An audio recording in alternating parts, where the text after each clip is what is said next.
I remove the letter inside and read it to him in a whisper. Beware Penumbra.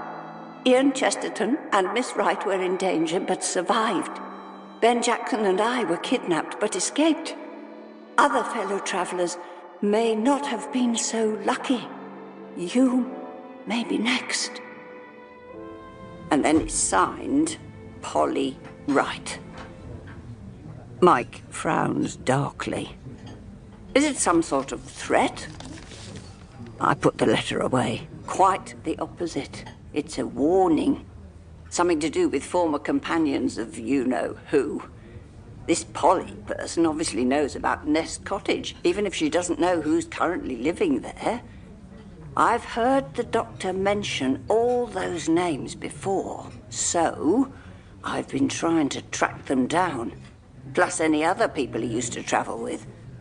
But other than finding a few vague references to Joe Grant and Sarah Jane Smith, I've drawn a blank.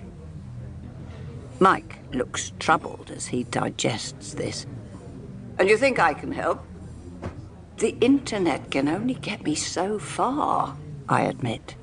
When it comes to researching anything to do with the doctor and his activities, I imagine you could get access to some more obscure records. Mike pushes his scone away from him miserably. I'm sorry, Mrs. Wibbsey, but it's a no-can-do, I'm afraid.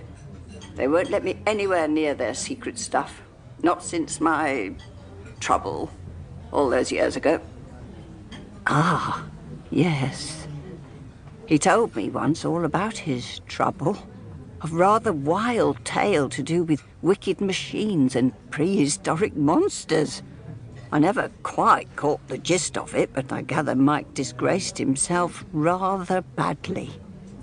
And besides, he goes on, UNIT itself seems to have, well, not gone out of business exactly, but it appears to have gone to ground somewhat. I'm not sure what they're up to. As we finish our afternoon tea, I sigh, realizing that the upshot is that I'm pretty much on my own with this investigation. The thing is, Mike, I'm only just waking up to how many friends and companions the doctor has had over the years. He chuckles at this. Yes, it makes one feel rather less special when one realizes, eh? I glare at him. Not really. But what I'm thinking is, if we're all in danger, if we're all being targeted in some way. He stares at me. Targeted? By whom? I squinch my lips and am suddenly itching to get back to my notes.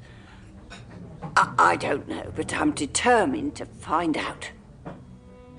I glance out of the window and see the snow falling more heavily than ever. I suggest we head back across the green.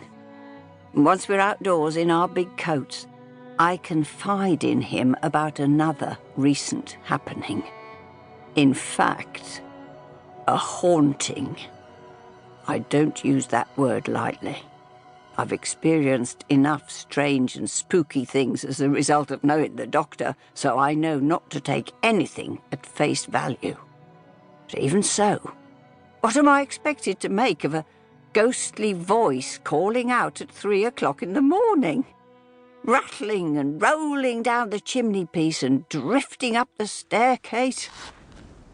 It was a few weeks ago now, I tell Mike as we go arm in arm. One minute I was fast asleep, and the next I was stumbling out onto the landing with my heart beating so hard the voice was echoing off the walls. But its words were crystal clear. I'm sending my message to the doctor. I'm flinging my feelings, my thoughts, my life essence out into the vortex. I am sending everything I am and everything I've ever been out through time and space.